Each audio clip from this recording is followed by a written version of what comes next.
Welcome to the Everything Actioncast, the official podcast of everythingaction.com.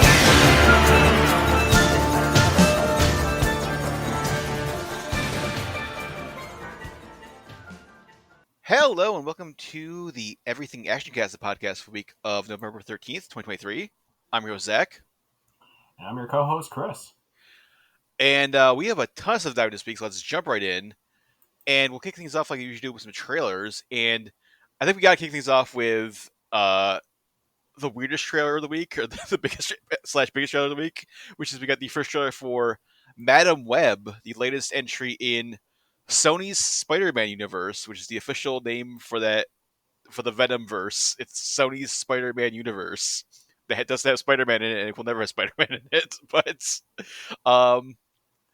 yeah. So Dakota Johnson is playing Cassandra Webb, who is eventually turns into Madam Web. I guess. I guess she'll get like blind and paralyzed and thrown into another dimension, maybe. But right now she's a NYPD paramedic who has a near-death experience. Like she ends up almost drowning, but then that gives her like psychic powers and like superpowers, and then she's like, it basically seems like it turns her into like Nicolas Cage from Next, where she can like see the future and change it possibly. And then there's a crazy looking villain who sort of looks like evil Spider-Man going around and like trying to kill like this trio of young women, and then they all have to team up to stop this guy. And then all the three all three of the women are like they're gonna turn into like Spider Woman, Spider Girl, and Arana, like these like spider heroes eventually. I don't know. It's weird. What do you think, Chris? As I guess the team Spider-Man aficionado, it feels like they packed in the most like super annual issue of like Spider People. You know, ever get those comics back in the 90s? That was just like a super annual, like, Yeah. Mm-hmm. we're gonna cram as much as possible to make that like $4 issue or maybe $3 issue seem worth it. That's what they're doing here. They're dropping so much like lore, but they're condensing it so quickly that again, I'm like, all right, like you don't want to dedicate 2 movies to explain half of these people, let alone the main villain was a big like influential like villain to Peter Parker, and they're just eliminating that and they're just going straight for the like, okay, he just has to go after a spider person. Anyone will do. Yeah. Ezekiel Sims, who was, if you didn't, the best line from the trailer, which has become a meme, which is Ezekiel Sims, who Dakota Johnson says he was in the Amazon with my mom when she like was researching spiders before she died. It's so much. It's so much lore in one sentence. You're like, what? Just the way she says it, and just like the like blunt like. Of course, common knowledge. Like my mom was researching spiders in the Amazon before she died. I mean, I gotta watch that trailer again, but it seemed like did everyone know about her origin before she brought it up? Because they're like, "Oh, I know you. You live in my building. Coincidence." And it's like, "What about that guy?" It was like, Yeah, that was. you know what I mean? It's like it's all the future Spider Women have run into, uh, like Dakota Johnson Yeah, yeah. previously. I mean, I don't mind that. It does make sense in the spiderweb connection of like the threads of fate, whatever that they want to Yeah. do through the spiderweb, and however they expanded on in Spider-Man across the Spider-Verse and all that to kind of symbolically explain how all these spider characters are connected.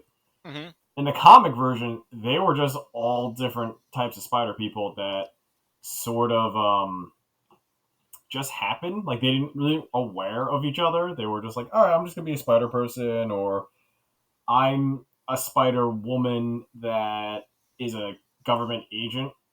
Like I was trained, and then it just happened to be spider powers, just because my attack looks like a web, even Yeah. though it's psychic. Mm-hmm. Like Jessica Drew was like that. Yeah, And then like who's in the Spider Verse movies? So we're not getting Jessica Drew Spider Woman. yeah, We're we're getting getting the Julia other one. Carpenter, who's played by Sydney Sweeney, and then Maddie Franklin, Spider Girl, is played by Celeste O'Connor, and then Anya Corazon, who's played by Isabella Merced. I think she's normally like a villain. Her character, I don't know if Arana. she's yes. Is that who she's playing as? Isabella Merced is playing Arana, Because I think which Arana is a I guess is like arachnid or some sort of play on that a little bit or something. yeah, but there was like a female spider person that was like a villain. That's why I was like, this seems very familiar. I'm surprised. It's like Arana is like the Spanish word for spider. Right, I know that, but I'm Yeah. saying I'm surprised they didn't just stick with like in what they set up. I'm fine with them being like Madam Web, like they're basically an X-Men team because she's the leader, and Mm-hmm. she's sort of like she definitely like is in command of these up and coming warriors. But in the way they present this movie, they show too much too quick to show you that all these people are spider people. So that's why it would have been an exciting trailer to show her, and then the second trailer showing that like these people are also superheroes too. So they're not just like dependent on Dakota Johnson to pretty much do everything. But then Madam Web also has like super strength because there's a part of the trailer where she like catches like a car or like some sort of like giant piece of metal, which I don't think I don't know if part of her that's power set. yeah. I my Madam Web is always an older person. Yep. She always looks like a weird version of Aunt May, Mm-hmm. like a healthier version and like an awesome like throne. But I don't mind her being younger. I just mind that like they just pretty much inserted anything they wanted to just carry a Spider-Man franchise without Spider-Man. Uh, Again, my big thing is that they introduced Ezekiel, who is like a spider god, like worshiper, Mm-hmm. and then you didn't need that. All you needed was someone low stakes to sort of explain how this team gets together. I was fine if they introduced Tarantula. He was a good like a good villain that's sort of a spider person and has his own agenda about being a crime boss. Like keep it low stakes. They went heavy in the whole idea of like multiverse and I guess like parallel dimension hopping. Yeah, they're gonna try to like work in more of their like weird multiverse stuff, where Yeah, like Vulture is now in the Sony's Spider-Man universe, and Venom jumped over to and the MCU for a Venom's second and there. came back. Yeah, Yeah, and so I don't know if Morbius this is and gonna fit. Is this in this one? I don't like. Is this his own pocket universe? I have no idea. well, All I know is it's not MCU. Like I know no, that. yeah. Well, the theory, or like people are speculating because apparently Adam Scott is playing Ben Parker and Emma I Roberts is did see playing May that. Parker. So people are thinking like, is this going to be like and it's also like based on like there's like apparently there's like a kid playing or someone's playing like a PSP on the subway in one of the scenes. So people are like, this is set in like the early 2000s or around that era. So people are thinking Oh, like, that's this is that wasn't a kid. That was a grown ass man yes, playing some the yes, PSP. some guys play the PSP.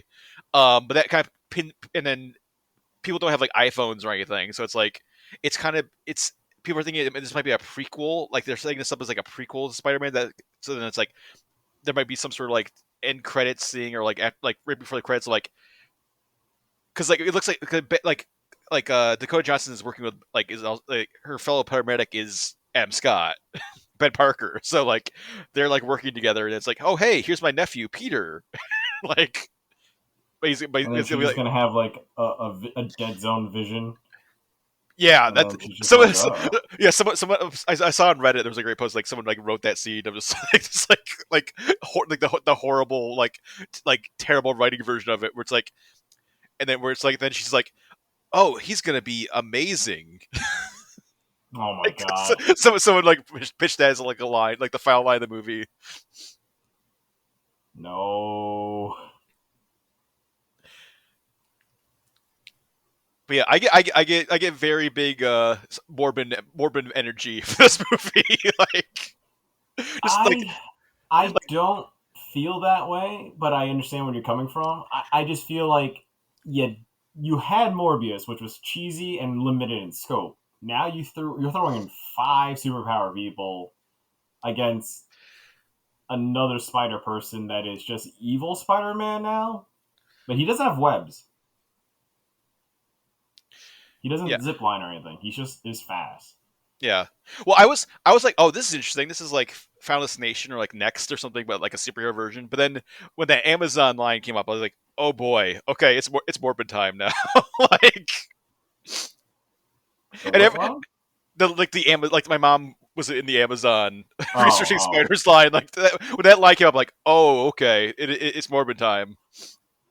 I wonder during that same time, they're gonna like, if they were smart and are really like just to like salvage Morbius, they would mention like, oh, kind of like Doctor Morbius and his bats. And like, what? But like, what was he doing in like the early 2000s though? He was still in that hospital in Croatia. Yeah, I don't know. Medical school, something. inventing Yeah, fake blood, making his face blood. Yeah, just because. Morbius, I couldn't figure out like how old he was either, and then that movie. But let's not keep thinking about Morbius. yeah. And Again, also, I was just like, it just seems like everyone is like really like no, this doesn't seem like anyone's like passion project. Like Dakota Johnson does not seem like she's like very like, oh man, I'm so I'm so into Madam Web. Like it just feels like a paycheck. oh yeah, everyone. Like I think the all of, only person that's probably excited to be there just because they're shocked they're there is just Adam Scott. yeah, He has a limited role because the movie's not about Ben Parker, and then I don't know. I could see him be really good for this one focused role of being in the beginning and the end. Or like I, screw it. What if Ben Parker just bites the dust halfway through the movie? they just it's like here's Spider-Man's origin. You're like, There it is, the yep, one the Spider-Man Far From Home wouldn't want to show you. yeah. God, poor M. Scott. Like, yeah, you could be like Ben Parker in like a Spider-Man movie, but you're in like Sony's Spider-Man universe and not the MCU. Yeah, I feel like everyone that is in this knows they're not in the main movie timeline. It They're feels like the runner-up. their agents were like, "Hey, I got you a Marvel movie," and they're like, "Oh shit, a Marvel movie?" It's like, yeah, it's Sony. It's Madam Web. Oh, am I in? You're a Spider-Man. Okay, is it the animated one? No, no, no, no, no, no. But that sucks because you don't get any of the lucrative royalties if they use your likeness or anything at any Disney theme park or promotion ad or what. It just doesn't have the same power. So people complain that Marvel does ruin like cinema, but I mean, not every movie has to be Marvel. Unfortunately, when you are doing a Marvel thing, you kind of want to be in the high tier. Yeah, Maybe be in the Netflix, like the Disney Plus shows. That's also pretty good. And then this is like, this feels like it's from another country, like they sort of skirted around basic plot ideas, took something that can't be argued with a lot, and then just threw it together because there is not like a huge Madam Web fan base, no. so the I, th- I, expectations are low.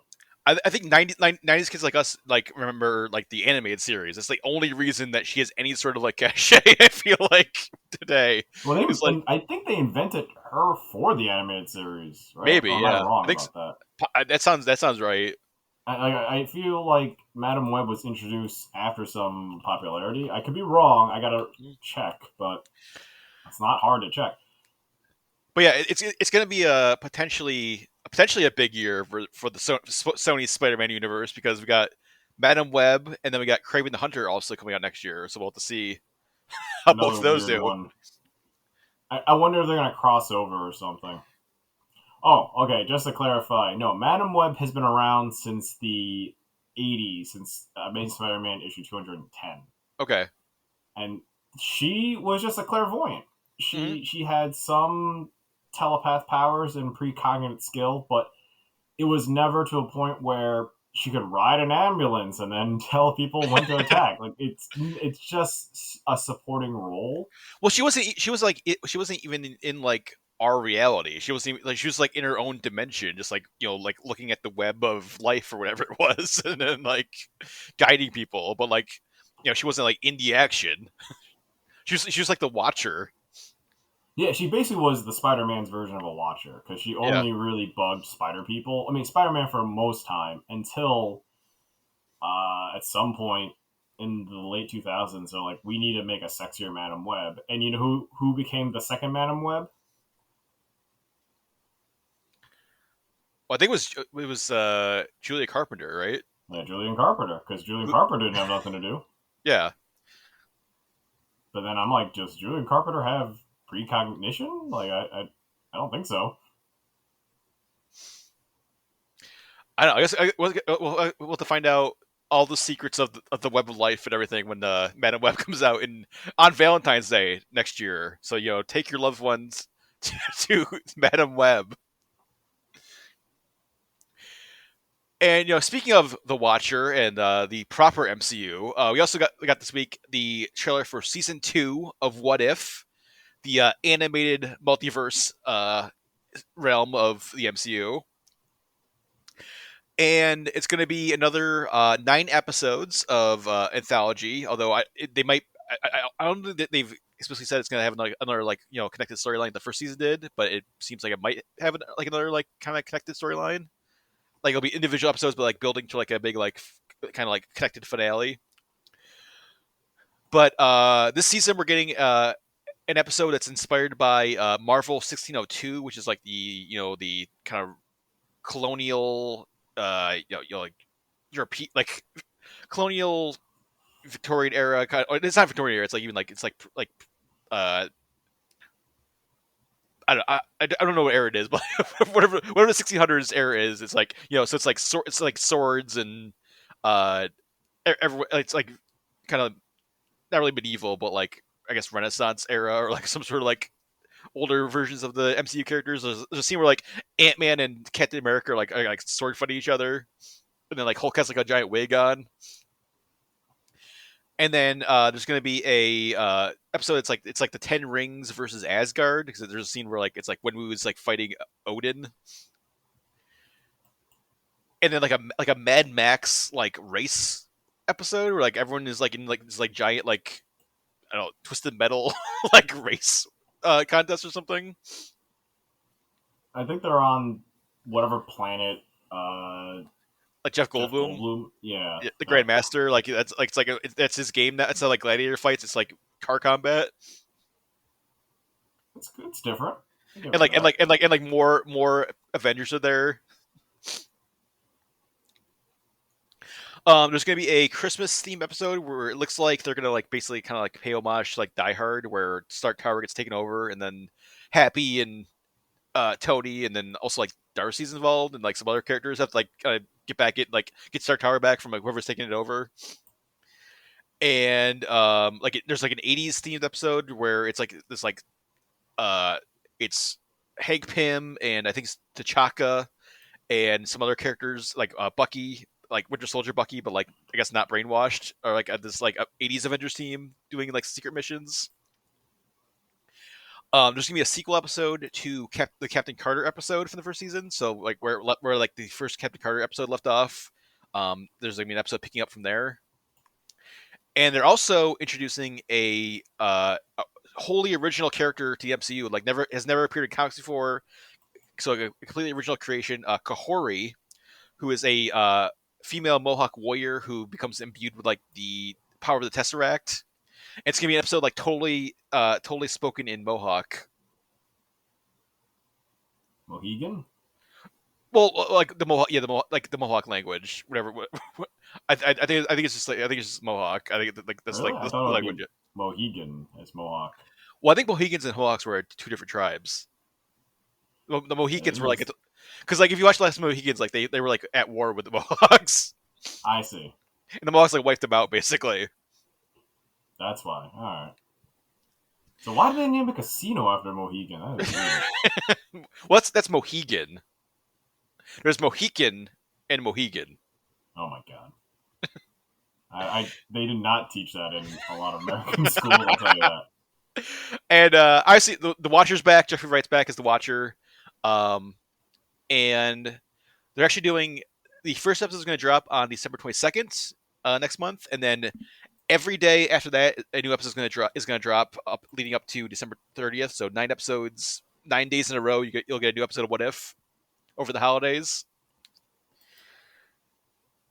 And yeah, so definitely excited to check that out and see what they got going on with the. If there's gonna be like what how they're gonna build like some sort of like finale and what interesting MCU moments they're gonna twist.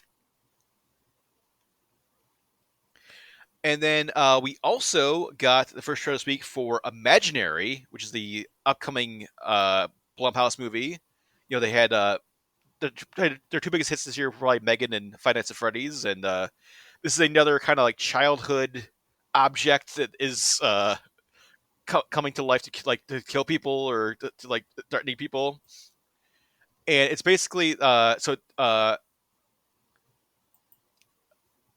yeah, DeWanda Wise from I think she was most recently in Jurassic World. Was what was the last one? Fallen Kingdom or like the Dominion.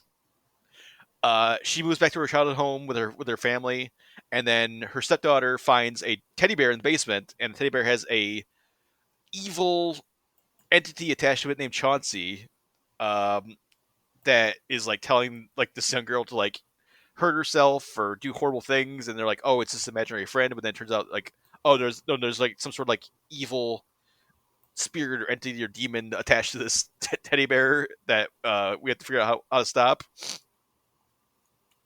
And apparently it's like DeWanda Wise's old imaginary friend, and then it's mad because she abandoned them or abandoned it, and then now it's like looking for revenge. Yeah, I don't understand how like she didn't recognize the friend. Is the imaginary friend the same friend she abandoned and kept the same name? Yeah, that's weird. If it was like if she also had a friend named Chauncey, and it's just like, oh, I don't remember that. Like, it's got to be some sort of other name or something. You can't just be like, oh yeah, I also had a friend like imaginary friend named Chauncey that was a teddy bear. That's weird. Yeah, Anyway, it's very similar when the flashback you see in the scene where it's the same bear and then her imagination takes over. And she doesn't remember that. I guess like you can forget childhood things as you get or old, which yeah, is sad. But maybe they get like a repressed memory or something where something horrible happened and she yeah, just like forgot it or tried like they forced her to forget it or something. essentially they're gonna pull like an Insidious, where this childhood monster that's been stalking this girl is gonna pass it on to her child, and now this monster is gonna be like, okay, well I couldn't have you, I'll have your kid. But again, I see this as like a weird version of Monsters Inc. Mm. I saw this and I was like, uh oh. When you have an imaginary friend and then it's like hurt yourself and then what? This little girl's just like, yeah, okay. Yeah. Ram this nail in my hand. And it's directed by Jeff Wadlow, who has not delivered the best Blumhouse movies. He directed Fantasy Island and Truth or Dare. Ooh. But I mean, hopefully, I mean, this looks pretty. This looks pretty creepy and pretty good. So hopefully he'll be able to like kind of deliver a more top tier Blumhouse movie. It's gonna be March 8th next year, so you can get ready for that one. And then finally, we got the first trailer for the new Garfield movie, which is coming from Sony, and starring Chris Pratt, who is on a mission to apparently to take over every famous character and just do the voice for them. Also really going from like the most famous Italian in the world, or one of the most famous Italians in the world, to like one of the most famous like eaters of Italian food in the world. Wait, what? What do you mean? So I mean, Chris Pratt was Mario, one of the most famous Italians, and now he's Garfield, who is famous for eating Italian food. Yeah, he's just trying to be a fake cosplay Italian. Well, Garfield's But not Italian though. Like Garfield just like loves I know, he's but he Italian food. eats Yeah. and he says things like this. But I just can't. I can't get over the fact that it is just a softer Chris Pratt voice as Garfield. Well, Is he putting like an accent or something on it? he, he's definitely not. I don't think he's doing any sort of like. He's just like. I mean, in Mario, at least he tried to do like put a little bit of like a Italian flair on it. This is just like I'm just Chris Pratt. I'm just doing my voice. I don't care. I'm Garfield. Whatever. Like he's not trying to do. He's not even trying to like get close to, like Bill Murray or Lorenzo Music or anything like or like any like established Garfield voice. Just like yeah, it's me. It's me, Chris Pratt. I'm Garfield now. Whatever. I like lasagna. I hate Mondays. I really hope it's a Garfield movie that it's not about Garfield appreciating Odie. That's been like so overplayed. Well, the weird thing is, it's about like Garfield's deadbeat dad coming back, Vic, who's voiced by Samuel L. Jackson, and then like Which is cool drags, to see a giant cat Sam Jackson. yeah, and then drags like Garfield and Odie on some sort of like wacky adventure.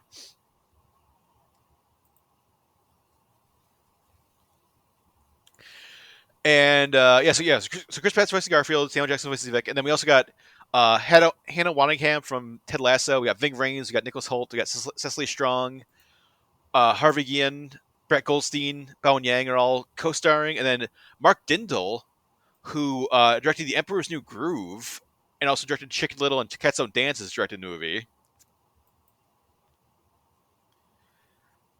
And I mean, animation wise, it looks good. I mean, animation looks like it's like that kind of. I mean, it's not the crazy Sony like Spider Verse animation. It looks like kind of typical like CG animation, but looks like decent CG animation, like on No, par with like the Mario movie or something. I would say it's close to like the first like Minions movie because it's very bright, very Which orangey. which is weird because like Sony didn't make like that was like Illuminations, like that was like a Universal company. So No, I know, but it's in that vein of trying to appeal to it. I feel like they did something slightly different with their colors to mimic a minion. Like yeah, if you look at Garfield and you look at a minion, very close in stoutiness. and they're definitely trying to play off the baby trend because we got baby Garfield this the first opening of this trailer, which I'm sure they're hoping is like going to sell like a million toys or be like the big like breakout. Also, did this studio? No, okay. Illumination did the Grinch movie, right? Yes, yeah, they did the Minions, they did Super Mario, they did the Grinch, they like that's Okay, a Universal company. I see. Yeah, Sony because Sony this, Sony Animation is I mean it's weird because like they've been like pushing like the bound they've been Spider Verse and Mitchell's vs Machines, they've been like pushing like the boundaries of like typical animation or like CG animation, and now it's just like this is like I mean it's fine, but it's like it's it's kind of fine. just like it's like a kind of like generic CG animated movie. Not The even one thing I'm kind of like against is just how big Garfield's eyes are. Like yeah. sometimes when he's like big eyed, I'm like maybe I'm used to the kind of like laid back smirk, but yeah, it's like something that uh it's sort of like if they did this as the first Garfield movie, this would have been great, right? Mhm. Before they did the live action hybrid.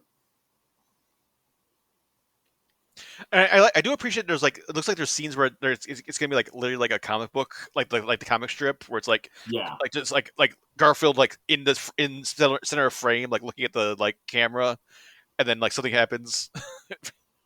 Yeah, they It's like embraced framed like like the comic strip. memes of Garfield. They embraced like the best of from I don't know my generation because Garfield still is like a thing.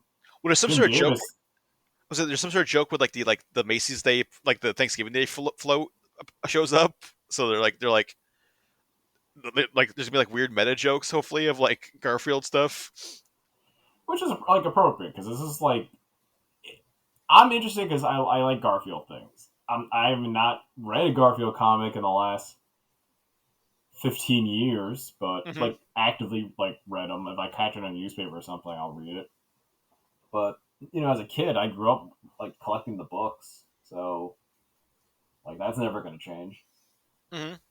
But yeah, like it's nice that it's back. It's been goddamn like 20 years. But yeah, this is going to be May 24th next summer. So if you're a Garfield fan, mark that on your calendar.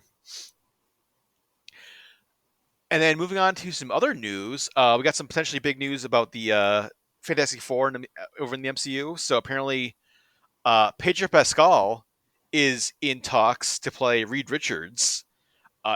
Nowhere close to official, but apparently he has been meeting with Marvel. It's going it's going in the correct direction to like get him to sign on to as far as no negotiations, like get him to be Reed Richards. I guess they're trying to work out scheduling and stuff because he's like also got like Gladiator 2 and Last of Us season 2 and other Pedro Pascal Mandalorian. All the Pedro Pascal stuff is happening. But yeah, what do you think of Pedro Pascal as Reed Richards, Chris? A little different, little the like a odd choice just because you figured they would want to stick with like a either like a what's the right word to say it, like younger actor to groom him to be like in more things because it took Mm-hmm. so long for like a Fantastic Four product. Pedro Pascal, I feel like he's gonna be in like one movie and then just start like I don't want to do this anymore. Like Mm-hmm. I had that vibe because he was already that for Mandalorian. He was just like I have to like wear the suit. No, thank you. So I don't know where he stands on that, and it's weird because you can't just hype this up and then knowing that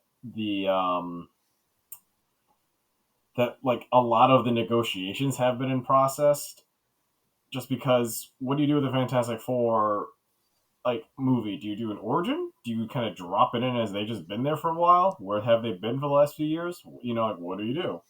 Mm-hmm. Do they start with this? Like, do they start with an older Reed Richard who gets hit with cosmic rays and then becomes Mr. Fantastic?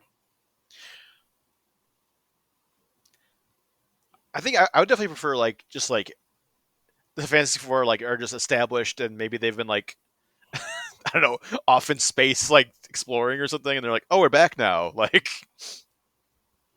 Yeah, maybe I'll ease into it if he made the cameo first, then John Krasinski. well I mean they just like brush it off as like oh that's like the weird like multiverse version of Reed Richards like he's Right, from right. like another dimension like the proper MCU Reed Richards is Pedro Pascal if he officially signs on. And then he basically just avoided everything from the blip, from the return, and then he did not want to help at all with the externals, whatever they're called. I thought I read or maybe it was just like a fan thing or just like a fan theory but like I thought I read like one of the plan like their plan was like possibly like they were gonna be like yeah in like another dimension or like oh like or in like deep space exploring and then they come back and it's like oh we've been kind of like oh we were here in like the 80s or 90s or whatever but then we like left and we've been like exploring space for like 20 years but now we're back Yeah, just to quickly establish. because then you don't have to like introduce them and like do the whole origin again and then they can be like oh yeah they were here and then maybe do like flashbacks or something or like whatever decade they were like here before and then left. That's not official in any capacity. I think I read that like Reddit or something. But You're wishing it now. Maybe a yeah, thing.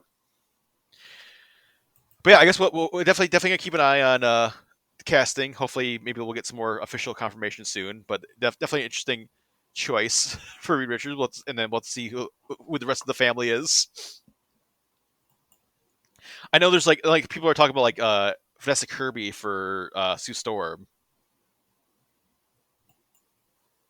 What was she in again? She's like the White Widow in Mission Impossible. Oh, that's a big age difference. She could do it. I don't mind. And then I think they were talking about like there was like the rumor was like Joe Keery from Stranger Things as Johnny Storm. I can see that.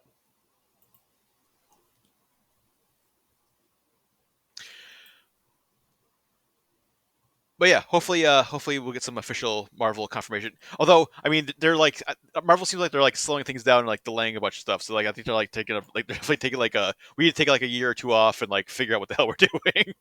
Yeah, they need a break. They need to Yeah, figure out everything. I bet the SAG problem did not help strike. Yeah. either. Mhm. So we also this week found out that Denzel Washington is coming to Netflix. He's going to be starring in a movie based on Hannibal, the Carthaginian general, not the serial killer. um, but yeah, it's gonna be a big historical epic. Antoine Fuqua is obviously gonna direct it because they're they're a main duo, and John Logan, who actually wrote Gladiator, so he definitely has like lots of experience with historical epics, is gonna be writing it, and yeah, it's gonna be like it's gonna be kind of based on a particular like Hannibal in the Second Punic War, like going against the Roman Empire and like attacking them, crossing the Alps on an elephant. And Yeah, I think I remember years ago Vin Diesel wanted to play Hannibal. yes, hmm Do you remember that? yeah, that was one of the things. And also, apparently, Denzel has been wanting to do this for years because apparently, like 20 years ago, like Fox, like he was pitching this to Fox, and they were like, "Oh yeah, we'll do it." But then apparently, when they wanted to shoot it, like was not like conducive to like Denzel's schedule, so he's just like, I gotta pass right now." Yeah, I don't mind. Denzel can, And you it's also know, it's also crazy too because because Denzel's gonna be in Gladiator too, like wait, what? he's a co-star in Gladiator too, so he's already gonna be in like a big historical epic, and Sword then and he's gonna have sandal thing. then he's gonna have another one that he's starring in. Yeah,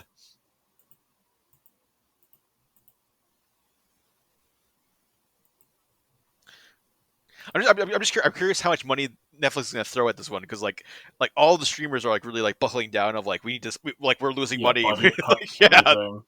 like I wonder what kind of budget. I mean, I guess if it's like Denzel, they would probably just throw as much money as they need to like get him to be on like exclusively on Netflix for something. But I feel like you need like 100 million, $200 million at least for like this, like to do, like Historic epic. a big, huge like elephants crossing the Alps, massive battles. Like,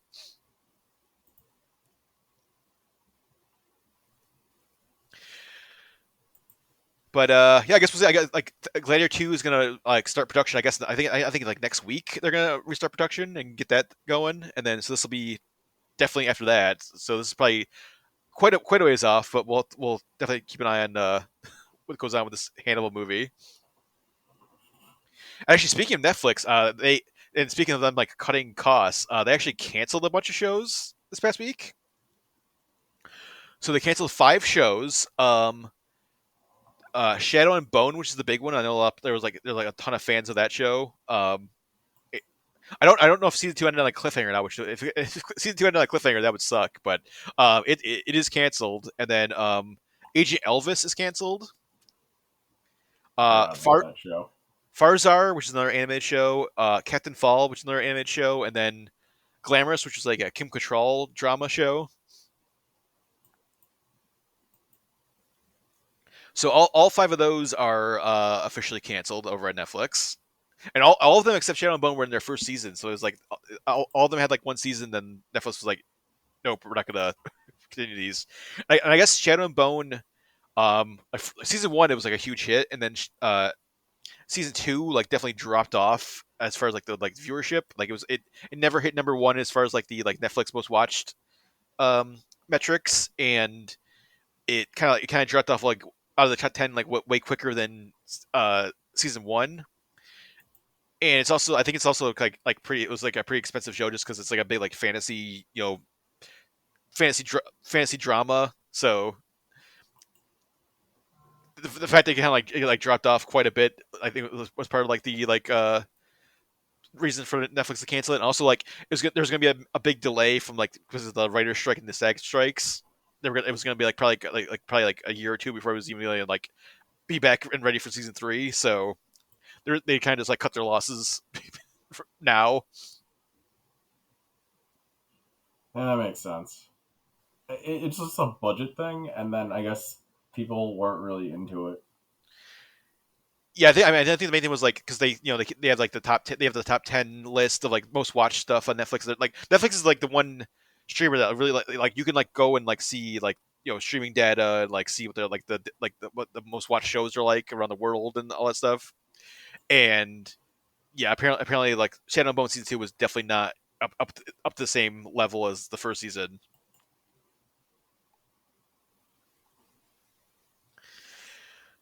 But but they are adding a new show, which we found out last week during the Netflix Geek Week. We're getting a Terminator anime series on Netflix, which is it was a teaser. It was like a text only teaser, but apparently it's taking place like 2 days before Judgment Day. Like the T2 or Like August 30th, 1997. It's like the date of Judgment Day that in the Terminator universe, or I guess is that the like Terminator 2 date, Judgment Day date, or is that the like Terminator 3 delayed Judgment Day date? Like, I think our series is like like Terminator 2, like like the original Judgment Day date. But apparently it's some sort of anime show. It's going to take place before 2 days before that, and I guess involving a new Terminator showing up or something involving Terminators. We have pretty much no information about it. It's just the Skydance, who like owns the rights to Terminator, is on board. So it's an official full Terminator series. They can bring it, bring in Terminators like the T1000s, T800s, whatever they want to bring in. I guess. No word of like Arnold's gonna be involved. I would be highly. I don't think you have to. I mean, he is their head of action, so I mean, I wouldn't be surprised if he had a cameo or something. Just do a Marvel What If, where they just make a CGI version of himself, like a cartoon. I mean, if it's animated, I mean, he just has to do the voice. I mean, Yeah. I don't mind. I'm just surprised that they're finally doing a Terminator cartoon. Because the thing is, there are other comics and games that explore other characters that not necessarily have to be the John Connor family line. And I think those do pretty well. Yeah. So apparently there was like an official like synopsis. So apparently there's a new soldier gets sent back in time. And there's a scientist named Malcolm Lee who's working on like a rival AI to Skynet that I guess like could like threaten Skynet's like dominance or something. What? So Wouldn't Skynet just merge with that? Yeah, but yeah. So apparently like one of these a future soldier is sent back, and she has to like protect the scientist from what from like because his work is like is going to threaten or like has like sort of impact on the future. Isn't that literally what the other Terminator movie was? Which Genesis or no. Well, Genesis was Skynet became Genesis, so that was like it's like oh this is just Skynet like rebranded like.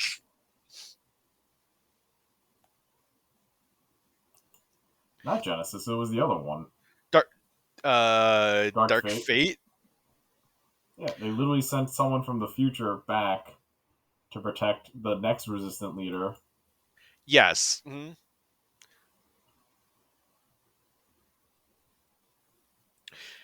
Yeah, it says so a future soldier sent back in time to change the fate of humanity. She arrives in 1997 to protect a scientist named Malcolm Lee, who works to launch a new AI system designed to compete with Skynet's impending attack on humanity.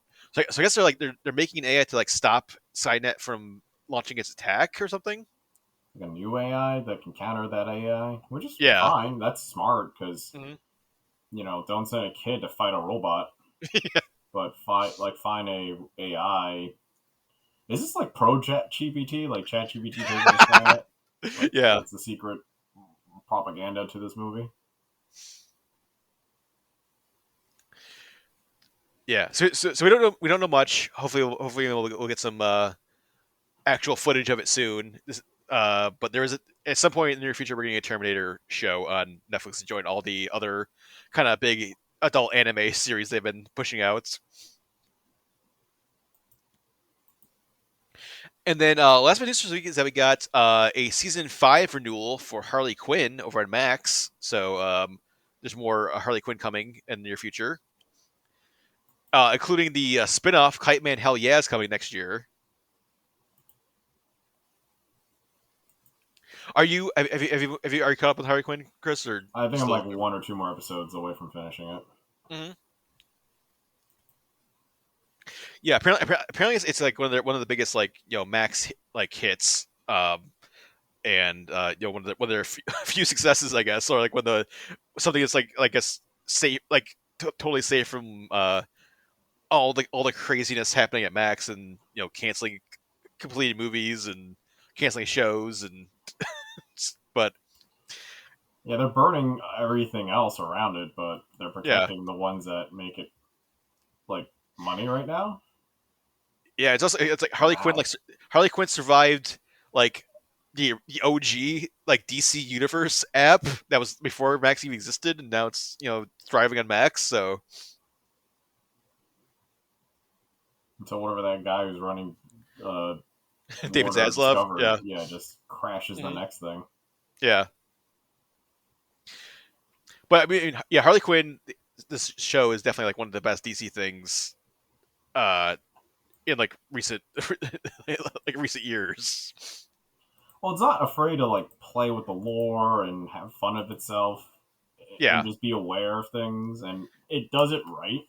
hmm But yeah, it's I just it always comes up like super like interesting, funny takes on like just like weird characters or like side characters or like making you like Gordon just like a crazed lunatic, like just a crazed alcoholic lunatic, or like yep. making Batman like psychotic, and Clayface like a struggling actor, King Shark is an IT nerd, like just like all these like super fun like different takes on the characters. And yeah, we're getting much more of it with season 5 and Kite Man, which I'm excited for. So both those are coming up soon on Max. And that's it for news this week. So I jump into show and tell. And Chris, what have you been watching over the last week or so here? I finally caught up and saw the Teenage Mutant Turtles Mutant Mayhem. Okay. Yeah, I put that off for a while, but finally saw it. I like it. It does a good job of being self aware and like a reintroduction to the turtles and establishing like a new lore that where the comics are, or to some degree, like where the turtles aren't super secret at all, Yeah. and because that's like always the goal in the the series. Like halfway through some of their arcs, they're always like, okay, we need to tell people like we don't want to live in the sewer anymore. We want to do all these other things. Well, they're also like actual like teenagers in this movie. Like their main goal is they want to go to high school. Yes, yeah, that was a little different.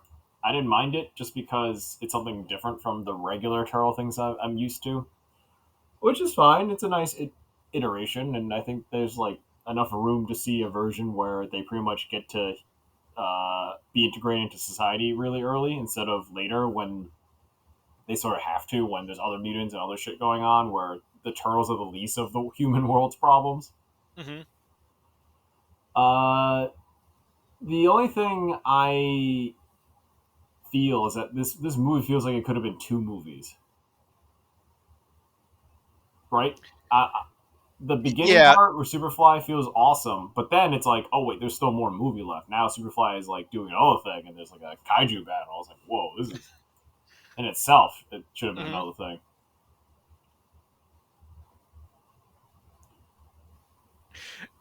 And then like the Spider Man was it Amazing Spider Man or like when the crane thing where they it's like New York like push all the Oh, cranes and the shit like they totally ripped off yes.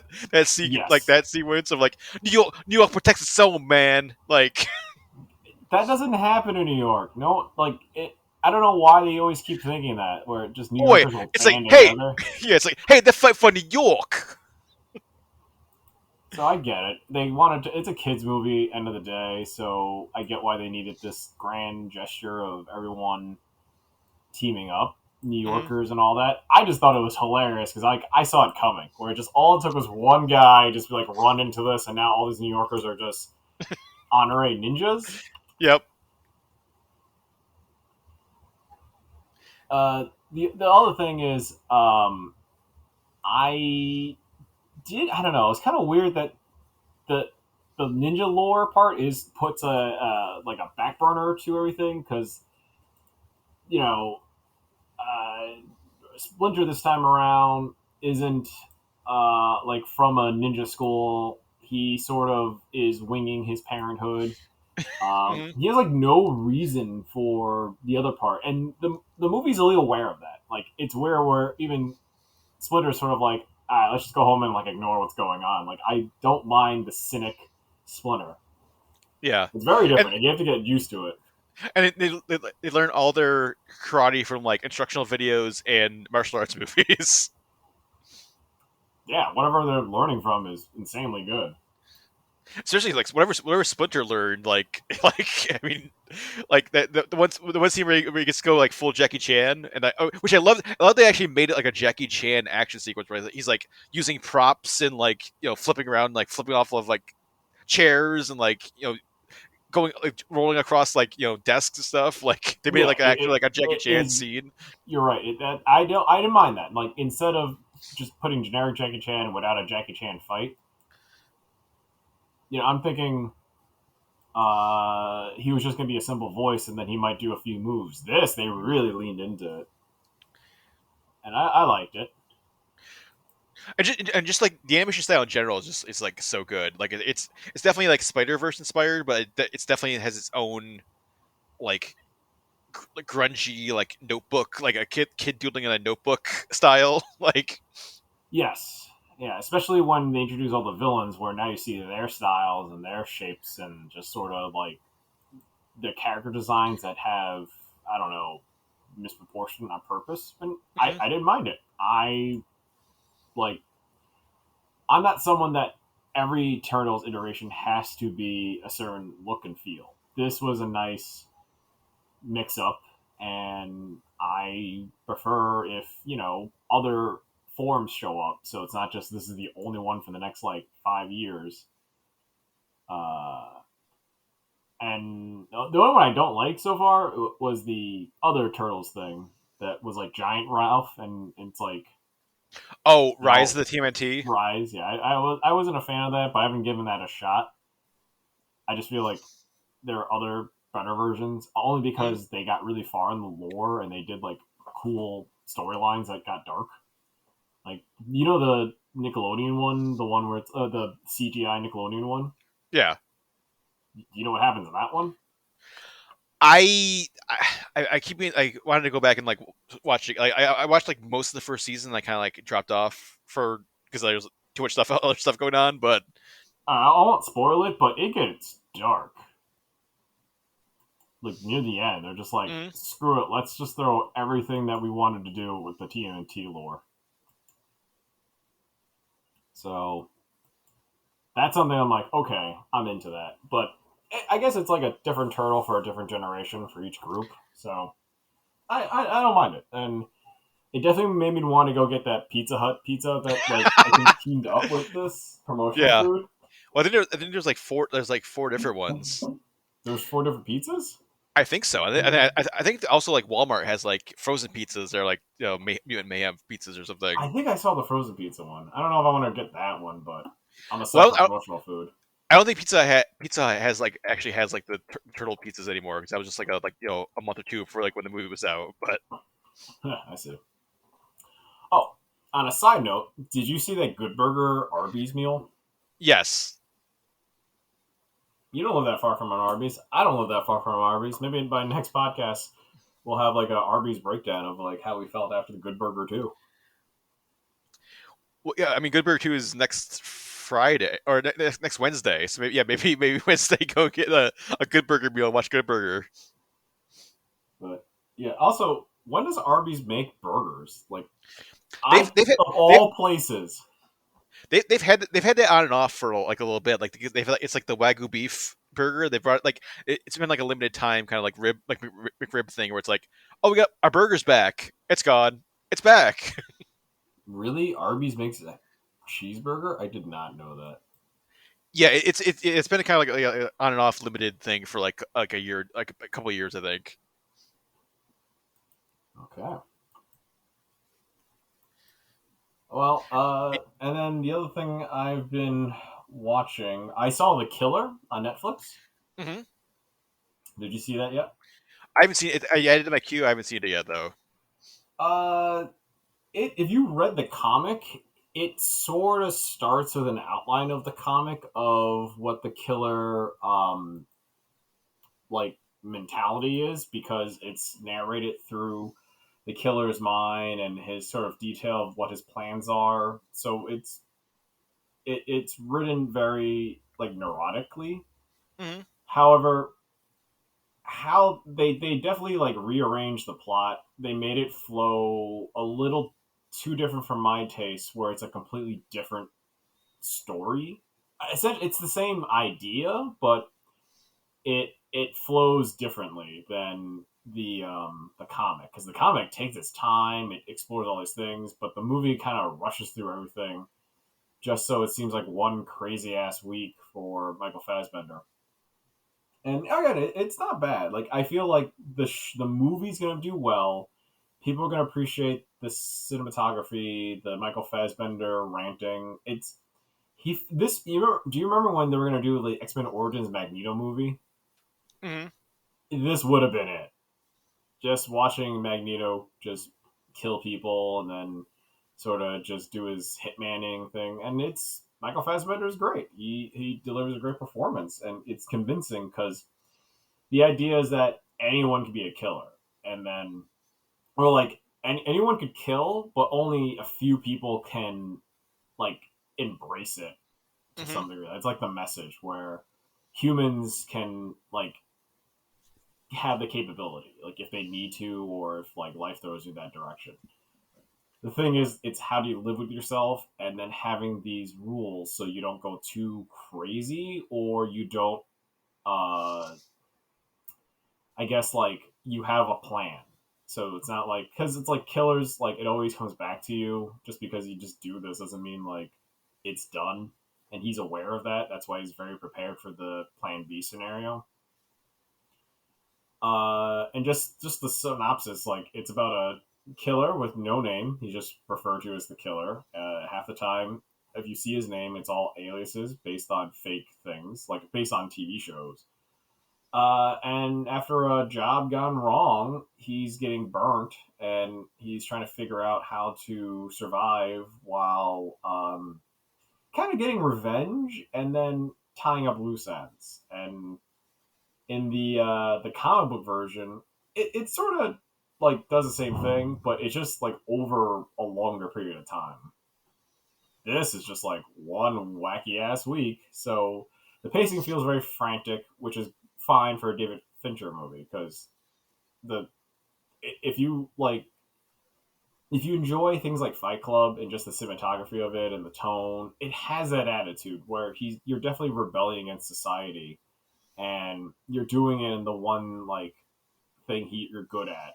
And the thing for him was he was good at killing. You don't they don't really go into it to explain him because then it like adds more to his origin, which in the comic they do straight up. Like the first issue to I think third is a lot of like explaining why he's this way, and then the movie is just sort of like okay, he's just generic killer. So it's a little as I'm saying, it's different. So I again enjoy a good action assassin flick. This is right up there, but it's 2.5 hours long or 2 hours and something long. It's long. Hmm. Hmm. but the scope is very quick and yeah. Netflix and like apparently like Apple TV Plus and like all the streamers, like if they get like a big director like David Fincher, apparently there's like no oversight. They can just like go as long as A you blank want. check. Like Yeah. yeah, Martin Scorsese like you want to make a 3.5 hour long movie? Go ahead. Like Yeah, I feel that. But the production value, you feel it. hmm The Trent Reznor soundtrack is awesome. It definitely invokes the like suspense and the uneasiness. A lot of the music, and that's something I before I even watched the movie, someone wrote online saying that this Trent Reznor is like a master at using industrial music to just make it feel fucking like I don't know, like you're panicked.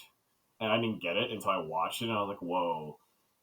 I maybe because like I don't know, nothing was going on in my neighborhood, so I was perfectly able to hear everything. And then you get that like, okay, the best way to describe it is, do you remember Hans Zimmer's like eerie string effect he had in Dark Knight, where it's hmm like that escalation of tension, and you just hear that one yeah. string just get louder? hmm Imagine that, like, but different instruments and at different kind of wavelengths. So instead of like a constant screech, it just has these like I don't know, panicky rhythms. So hmm it's like trying to put you in the feeling of the killer. Again, not too many movies can do that too well. I think uh, one of the movies that I was like, this could be better, but they're doing it all the wrong ways was like Assassin's Club, the one with the Henry Golding one I talked hmm about a few months Yep. ago. That's a killer movie. They explain everything real quick. It's the same, almost the same premise of killers doing killer things and trying to deal with being an assassin. It's just that I don't talk about the music because it was unmemorable, and then the plot was like just weirdly convoluted for something that it shouldn't be. And then this was not convoluted. It's very clear and simple, and like it's easy to just like empathize. And I don't know. It's one of those things where there'll definitely be a kind of like, hey, you shouldn't have liked the killer, like, or you're not supposed to like not don't idolize the killer. It's like, yeah, just like that's like a common thing about assassin movies. Like, you can't be like that guy's a good guy. Like, you have to be like, oh, uh, it's unfortunate that it happened. Like, he's in this tough situation, but he's an anti-hero. You know, hmm it's definitely in that category of anti-heroes that you should like. I don't know, imitate. Don't emulate them. Don't emulate. No, it's, half the shit he's doing is just like, I don't. The beginning's pretty awesome. Where he's like, "Yeah, I'm just an average guy." Like, he even states in the beginning, like, "I'm no one special." But I think it's supposed to be like contradicting because it's like no one on average has this preparedness for something that doesn't involve killing. hmm But yeah, I think he's like even aware that like, oh, like I can make mistakes. Like, I'm human. Like, he explains that to just nobody. It's just his way of thinking. And I guess the last note, I hope you like the Smiths, the band, because hmm the soundtrack is basically like Trent Reznor and then the Smiths. Just get ready for Morrissey's like haunting vocals and then just sort of like awkward cuts because like Michael Fassbender is a huge fan of the Smiths in hmm this movie. But yeah, I definitely go recommend it. Definitely just like throw it on. It's definitely a movie you can't just be on your phone and watch just because you're supposed to just experience the like set of shots and the there's a lot of action, but it's like paced out really well, so it doesn't feel like it's constant like a John Wick movie or anything like that.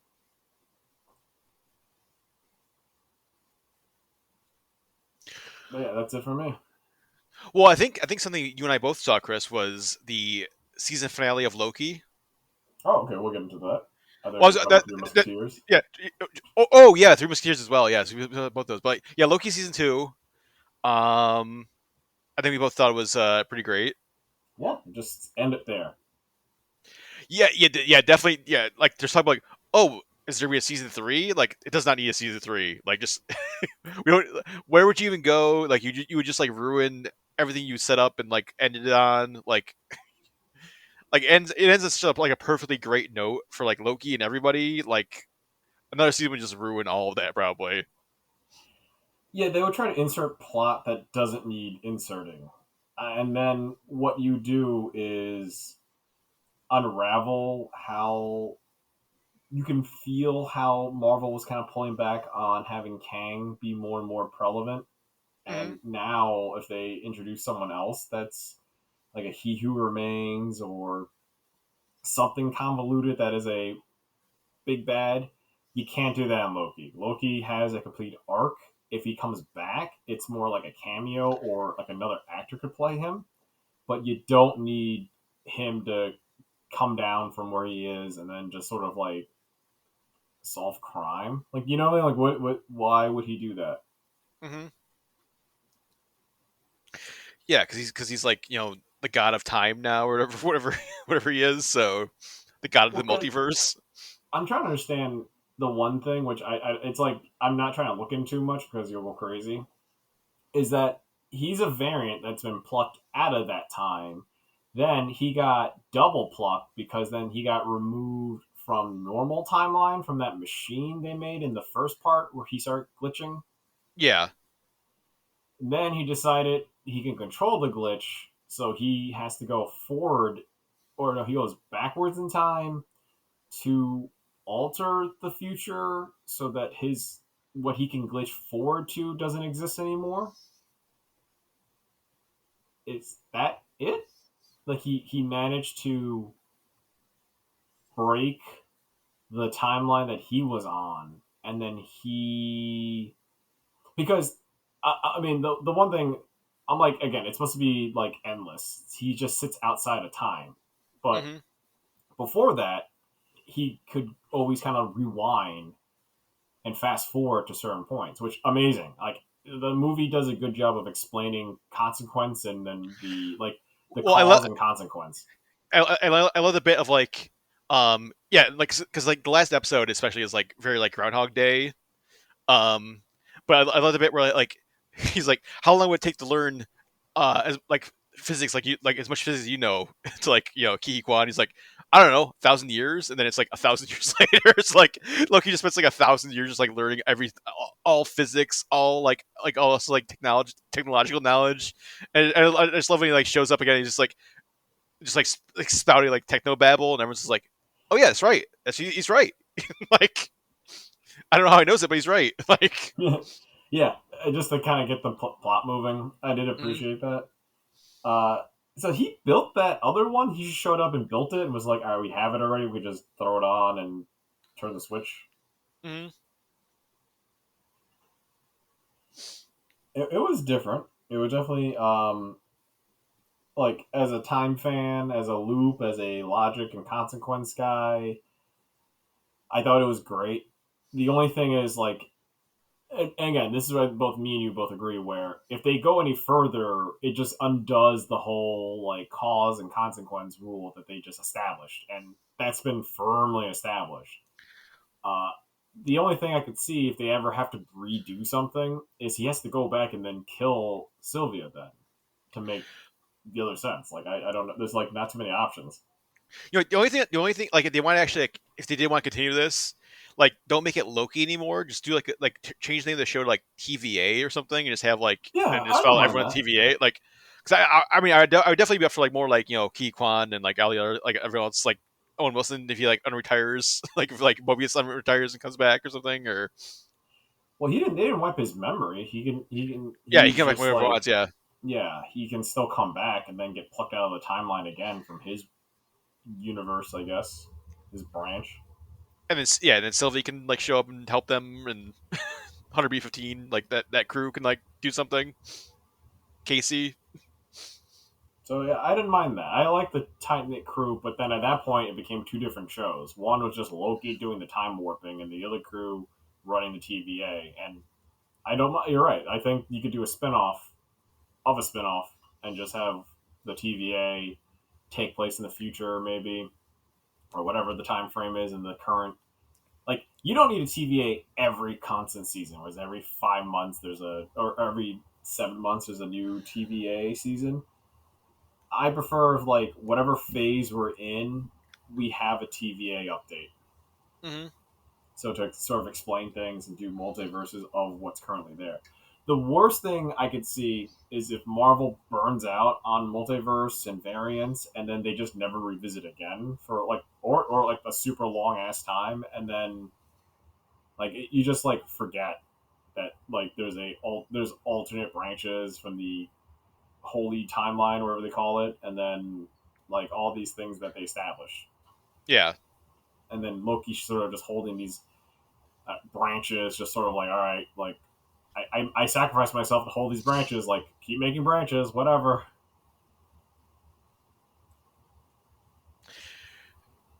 Yeah, I guess this. Yeah, I guess New Timelines just like build. They just like kind of build into like the tree that like kind of like the Silgard like time tree that he built.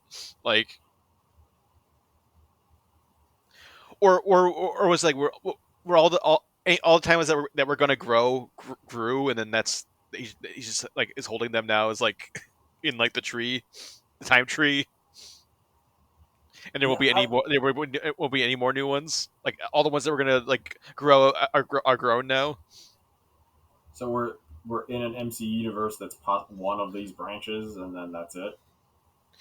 No more Yeah, I mean, multiverse. yeah. The MCU proper is definitely one of the multiverse branches, and then I guess the Sony Spider-Man universe is another branch because that's Prune characters that we see. branch. Yes, that one needs to get blown up. Like, yeah, throw one of those time bombs that prunes a branch. Like, If we could, I would make a shirt that's just like the the terrible Sony movies and just have like just says like prune these branches or something. and then like. Yeah, and then like you tell me where Spider-Man universe is like it exists, and Andrew Garfield Andrew Garfield is either like it's his own universe or he's like will eventually be the Spider-Man of like the Sony Spider-Man universe or something. But They were still using subway tokens in uh, Andrew Garfield, Garfield universe. So I don't know, Mhm, mhm.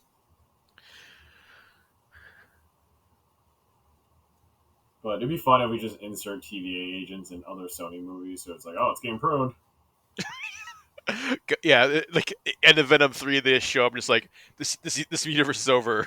Like Because you know how when they did the Avengers Endgame, where all the portals opening and then you saw all the different fake mhm, multi-universe things pop out, like yeah. Mhm. just same concept, just TVA agents blowing up all the other like old Marvel stuff that they just abandoned. Like there's like a clip from like Ben Affleck's Daredevil and they just like blow it up. I mean, they could do that, or the dumb Flash bubble where they just the worlds collided to each other. Mhm.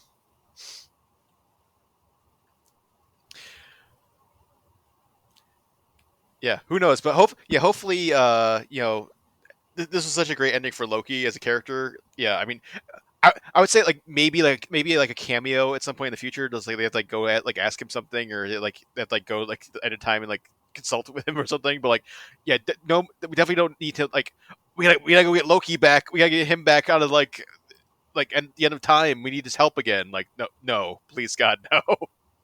We're getting the Revengers back. Yeah,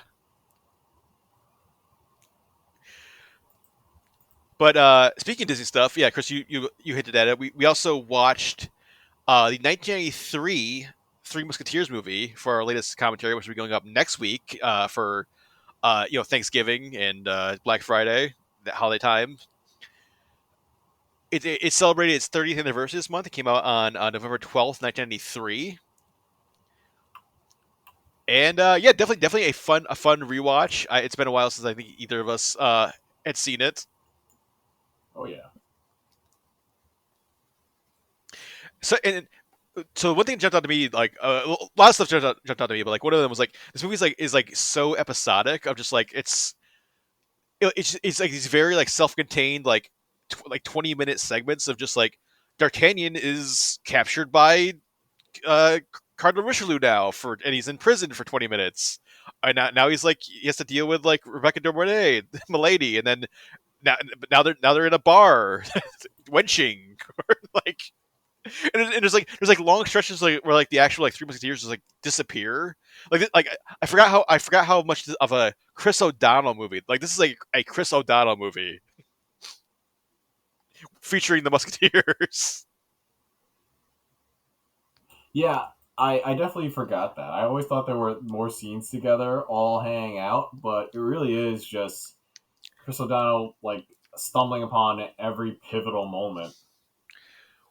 Well, yeah, but the actual must like so like Kiefer Sutherland, Charlie Sheen, Oliver Platt, they definitely just like fade out. They like it's like, hey, we're piecing out for like half an hour, or 20 minutes, whatever, and we'll be back later. The And I don't know if the book is like that too, where it just followed D'Artagnan for a while. I've never read the like original novel, so I don't know. But I have seen like every other. I've seen like every major like Musketeers like adaptation, but I've never read the actual like original novel. But I feel like in like definitely in like other adaptations, like I feel like they're like together for like most of it. Like they're like a quartet for most of the movie or most of the TV series.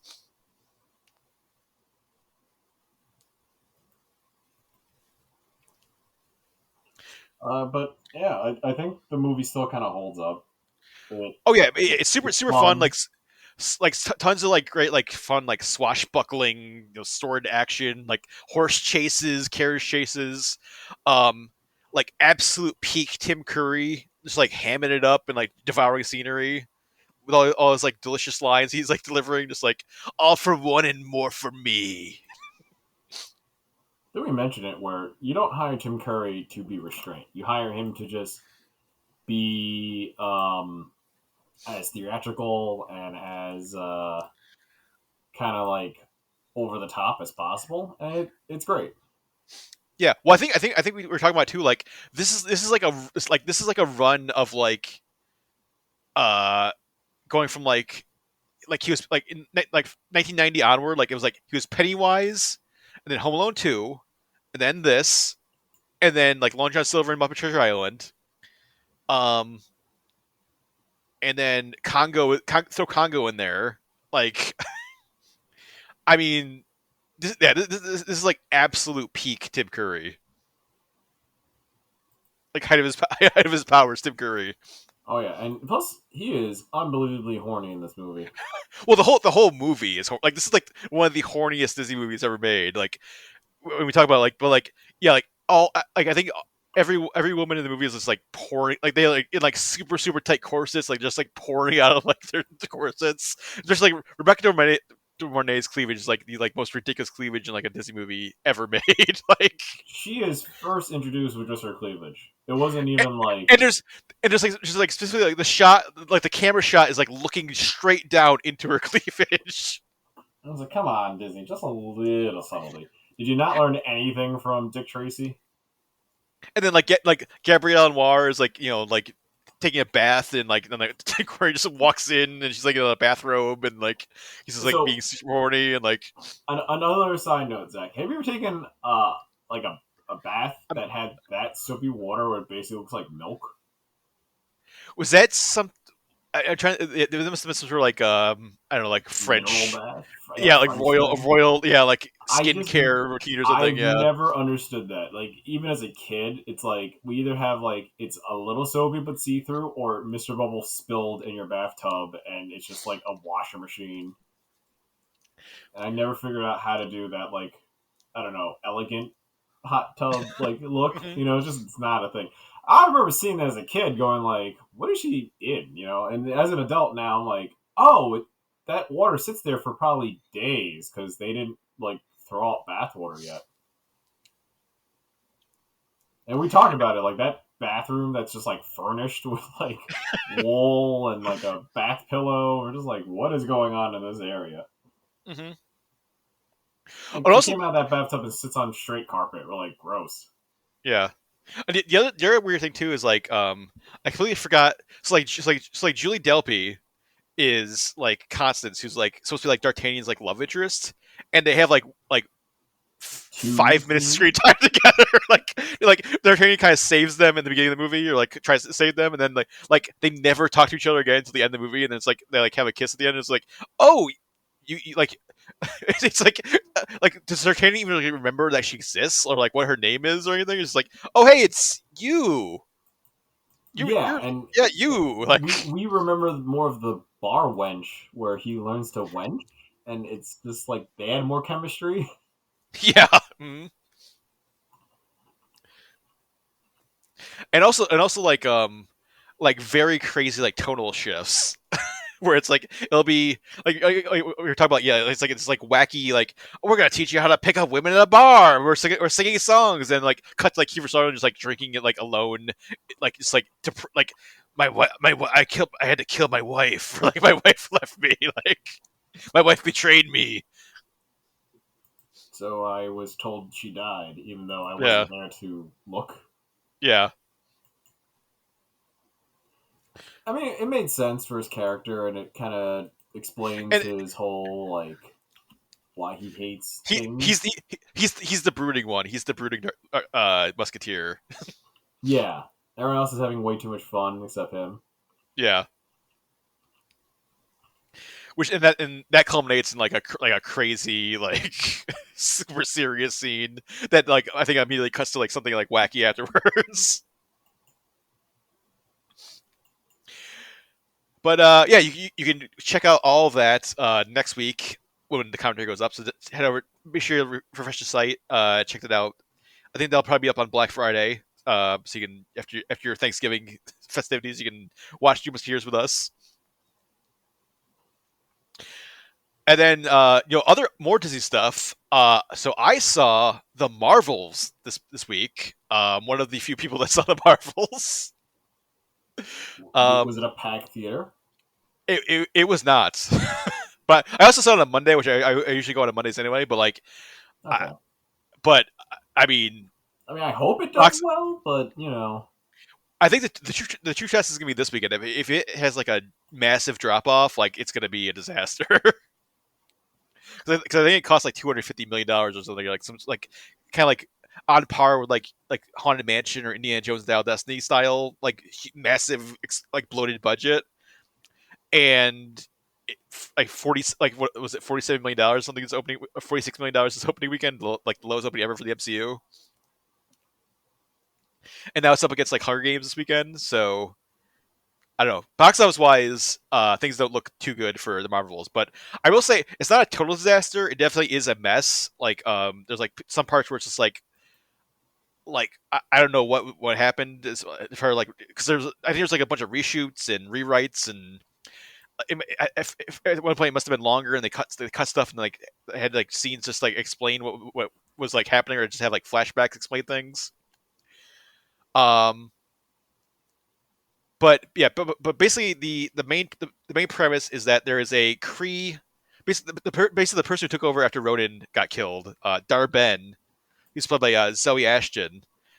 She is like now she's leader of the Kree, um, and but then like the Kree homeworld has been devastated by a civil war, so now she is looking for the quantum like the quantum bands, which one of them is the bangle that gave Kamala her powers in Miss Marvel, and then Darben finds the other one, and then she's trying to open these like the jump gates that like let you like jump between like points of the universe, like it's how like the Guardians like teleport to the universe and everything. And then she's like so like Darben's like ripping open these like not sanctioned jump gates to like rip natural resources from other planets to like bring them and then like teleport them to the Hala, which is basically I see other people have pointed this out, but it's basically like the plot of Spaceballs. what We're like President Scrooge is like we need to steal their air from like to like because we wait, ran wait, out of air on. is that legit? What happens? They're stealing like planetary resources. That is literally the plot. Is like Darbrand is like ripping. She's opening like these like teleportation gates, and she's like stealing like air and water and like other resources from other planets and to like and then teleporting to Hala because Hala needs them to like restore itself. So she's like, What I'm the I'm I'm I'm, shit? I'm stealing the atmosphere from this planet and then teleporting it to like Hala so that Hala can have an atmosphere again because the atmosphere is like destroyed.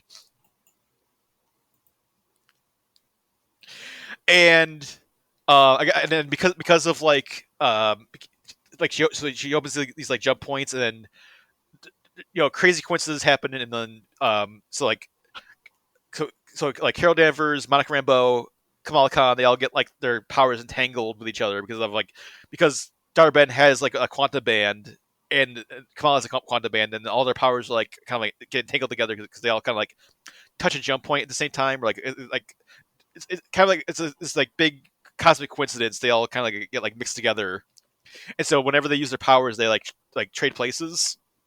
Like where they're And standing, or like so yeah, so like if like so say like Monica and Carol use their powers at the same time, they'll switch places.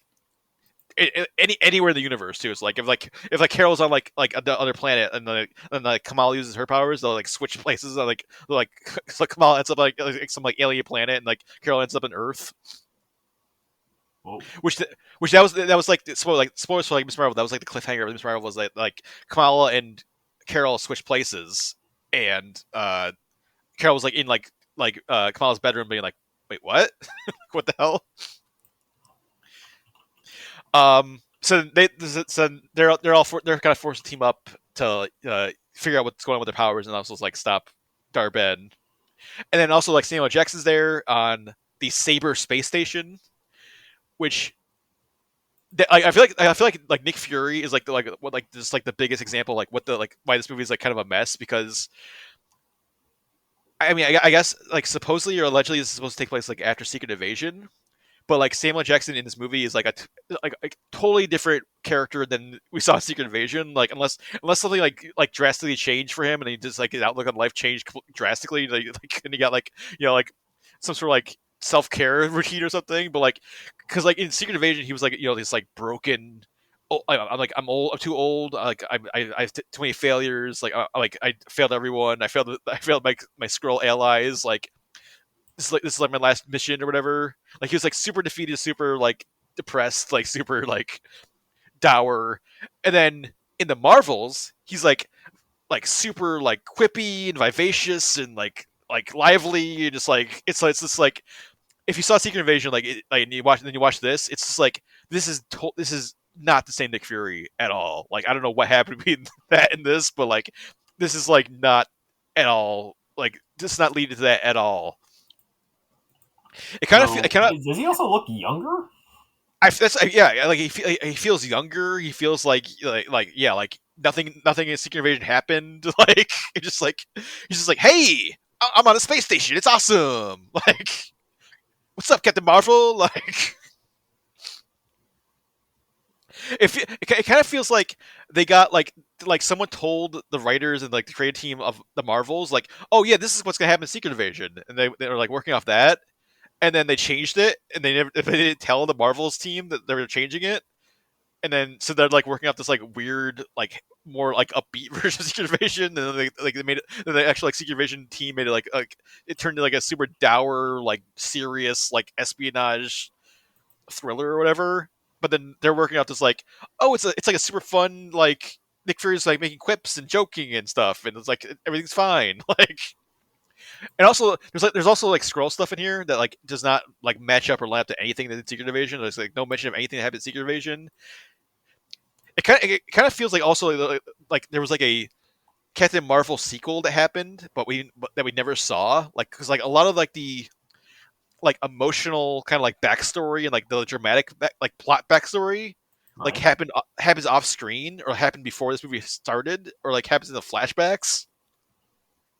Because like apparently like after like the first Captain Marvel movie, like Carol is like flying around doing a bunch of stuff, and all that stuff that we never saw kind of is like the main driving force behind like all this everything that's happening in this movie. And then we only see it like these like really like super like brief flashbacks or like Carol like has like a monologue like, well, this is what I was doing after like the first movie, and then that's why that's why the Kree are mad at me or whatever. But it just feels like there was like a whole like either like there was like way more stuff in this movie that got cut out, or it's just like, oh yeah, there like we had an idea for like a Captain Marvel 2 that was just like just the Captain Marvel movie, not any like other characters. It was like a solo Captain Marvel movie, and then we just kind of like rejiggered that into this. Because yeah, it's it's flashbacks and just like characters talking about things that happened, but we haven't seen any of that previously in anything. But it's weird too because like all the Miss Marvel stuff is like perfectly aligned with the Miss Marvel. Like Miss Marvel is like perfectly like flows right into this perfectly. Like it's like picks up right where that left off. All the characters will feel exactly the same as that in that show. Like it's just like such a weird. Like some of it is like totally in line with like what happened previously, and like some all other stuff is just like I don't know where this is coming from or why this is happening or how it's like lines up with the previous MCU stuff. So this movie just feels like they duct taped together because wasn't this supposed to be a TV show and then they just said screw it, let's do a movie. I don't think it was supposed to be a TV show, but I think it was definitely longer because they made a big deal of like it's like the short like we definitely like cut it down and like edited it and there's a whole bunch of there's like 4 weeks of reshoots. So I think what happened is they cut a bunch of stuff out and they had to like reshoot things to like kind of like explain the stuff they cut out or At least do they do the cop out where it's just a voiceover? well it's just like it's a lot of character like there's a lot of scenes there's these like kind of quick flashbacks flashbacks which must have been like longer sequences before but now there's like a quick flashback scene or Carol or someone else will just like kind of like just like a monologue about like so yeah so I was doing this and I did this and I did this and here we are like so it's mostly like dialogue kind of like explaining like what happened like like a character is like explaining to the other characters like what happened or why something's happening or what things are. So yeah, so plot wise, it's kind of a mess. It definitely feels like rushed or like there's like definitely like chunks missing here, like or like and definitely like not a lot of like coherent talking between different Marvel units. But I mean, the like action wise is pretty fun. The like gimmick of like them switching is like really done super well, and like it's like super fun for the action sequence. Where it's just constantly cutting back and forth between uh, like someone will be punching someone, and then like all of a sudden like someone else will like teleport in, like have to like respond to like what happened, or like someone's fighting like some bad guys, and like then all of a sudden like another person like fighting the bad guys, or like there's like wait, who I'm fighting these guys now, or like what where am I? So it's like and then they kind of try to like control it later on, and there's like a fun montage of them trying to like figure out how to like control it.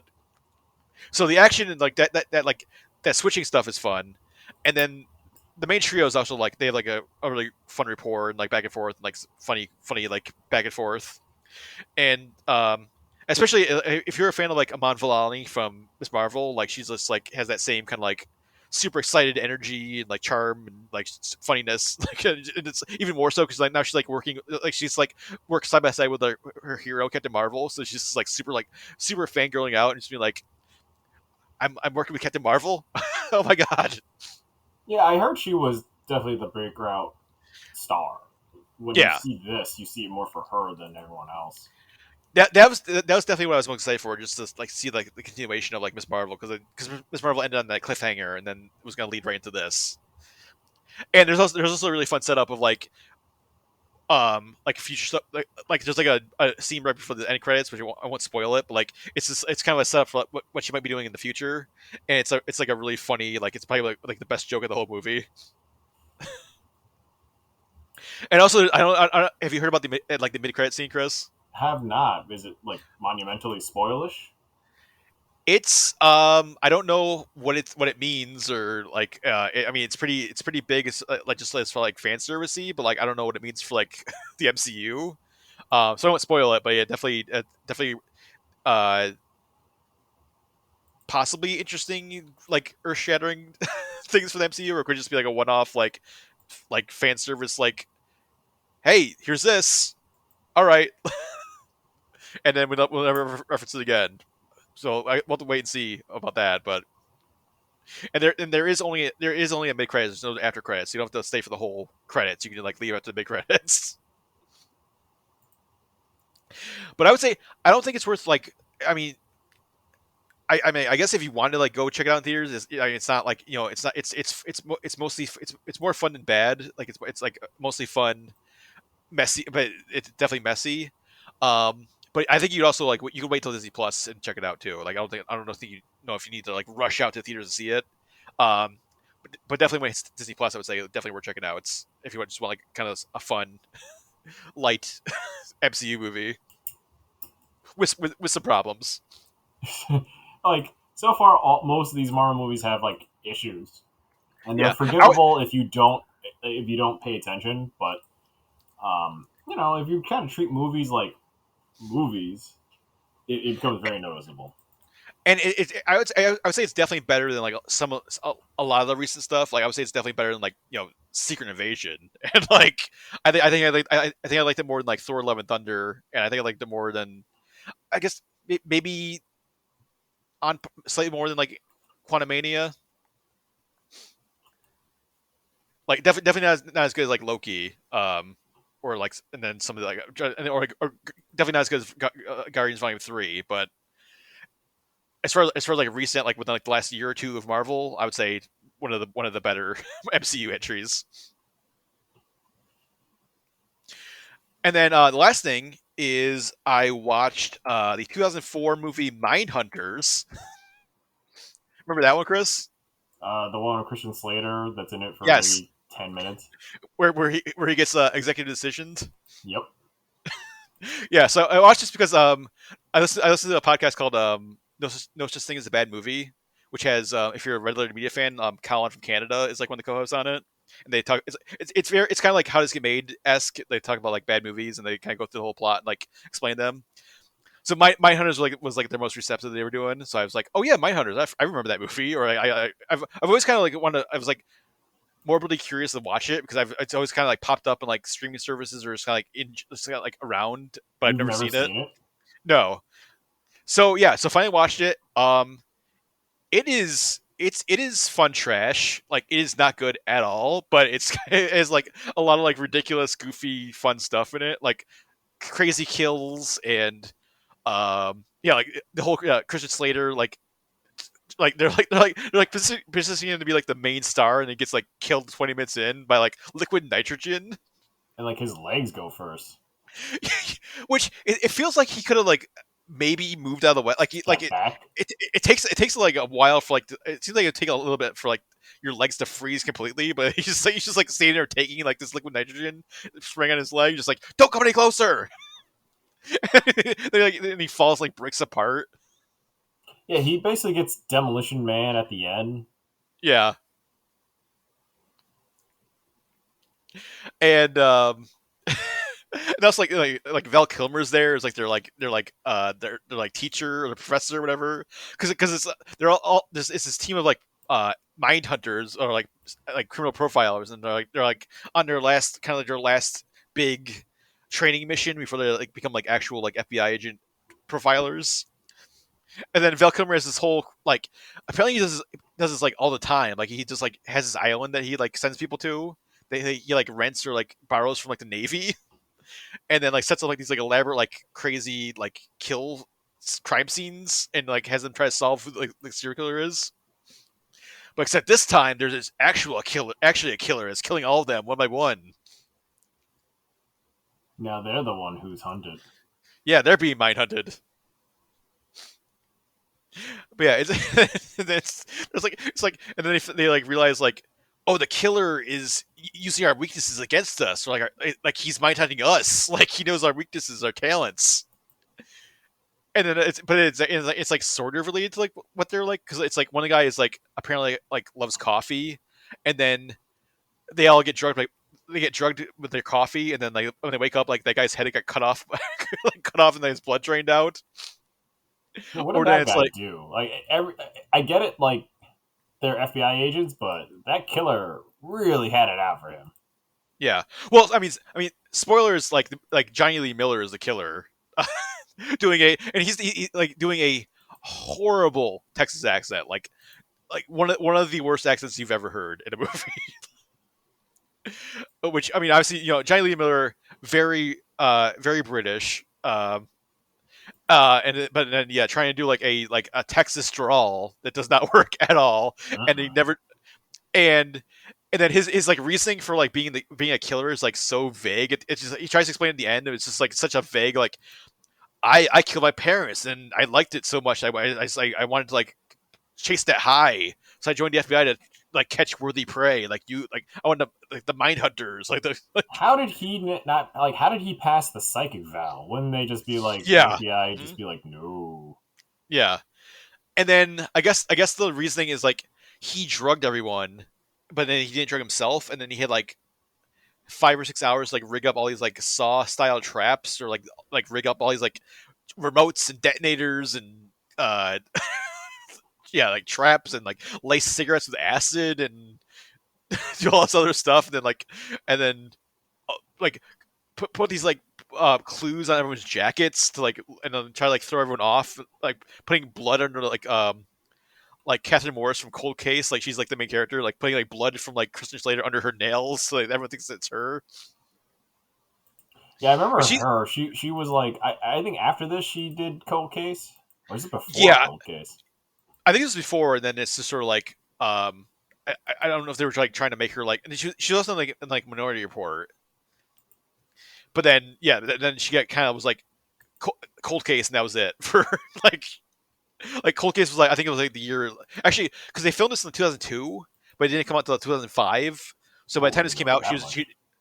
but she was already in Cold Case for like 2 years or something. So by that time, she's like, yeah, I'm Cold Case now. Like I don't do movies anymore. But she hasn't been in a few things ever since then, right? I don't know what she's in. Yeah. Reverie. What's that? Whatever that show is. She was like a series regular for 10 episodes. She was in Bone Tomahawk. In the Dirt, like that, like Motley Crue movie.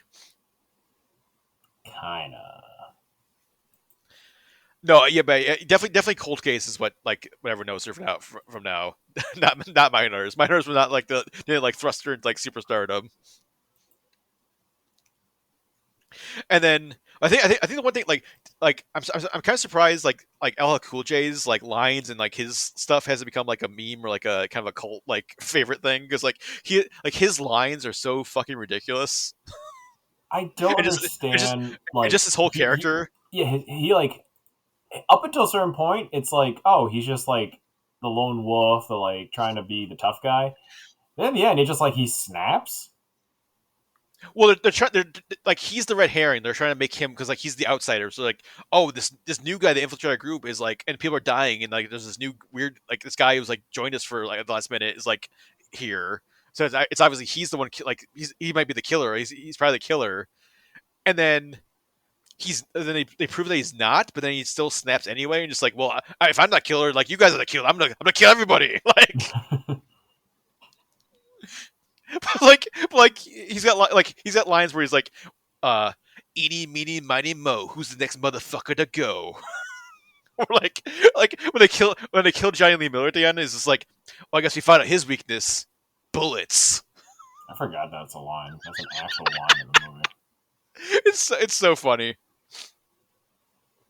I'm also shocked how this comedian has not done this movie yet. Like There's this so seems many like this. other. It's the thing is, it's not like the worst movie. It's Oh no, just like it.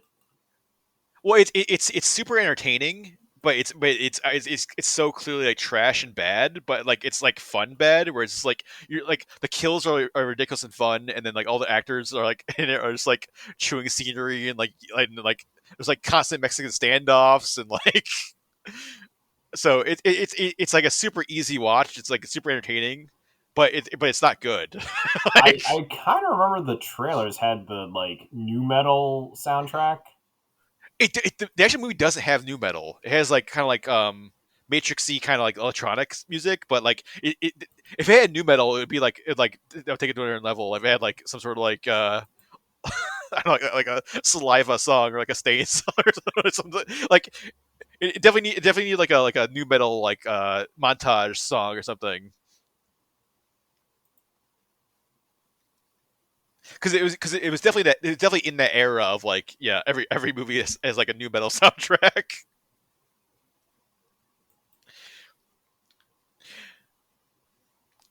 And it also I think they shot I think they shot this like right around the same time, like it was in production like around the same time as like Saw 1, and it definitely kind of feels like it's some sort of like alternate universe. Like this is like Saw failed and this like succeeded or something. Because they're very similar as far like, oh, this like killer with like elaborate traps.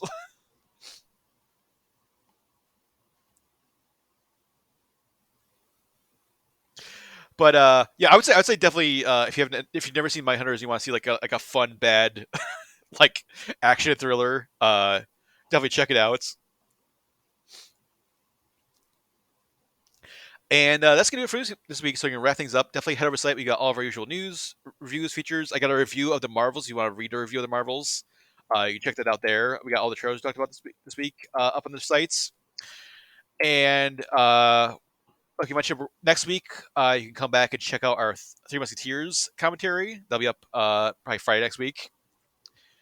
And you can check out previous commentaries as well and the previous episodes of the podcast up there. Head over to Everything Actioncast, check all that stuff out. And yeah, so for Chris, I'm Zach, and we will see you next time. For more Everything Action, head to www.everythingaction.com.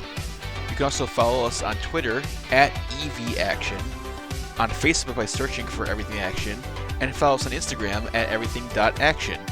You can also subscribe and get more episodes on Stitcher, Apple Podcasts, and Spotify.